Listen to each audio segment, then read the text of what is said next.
j'ai un problème avec le personnage de Cell dans Dragon Ball Z. Et tout ça à cause de ça.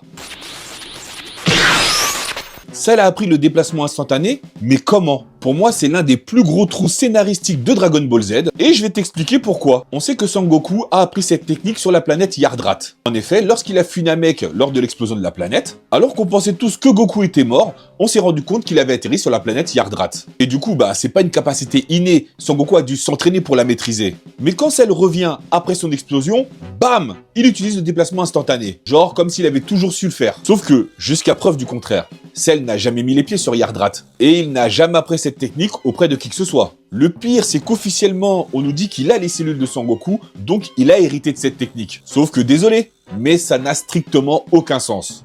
Sangoku, il a appris la technique par entraînement, c'est pas de la génétique. Et si ça marchait ainsi, Cell, il aurait connu toutes les techniques de Sangoku sans même les avoir vues. Donc, sauf erreur de ma part, là, vraiment, ils se sont plantés, hein. Et pourtant, mon Geekama, erreur de scénario ou excuse bancale? N'hésite pas à me dire dans les commentaires si pour toi Cell aurait vraiment dû pouvoir utiliser le déplacement instantané. Pense bien à liker et à t'abonner pour toujours plus d'actualités animées et manga. Et moi je te dis à très bientôt pour une nouvelle vidéo.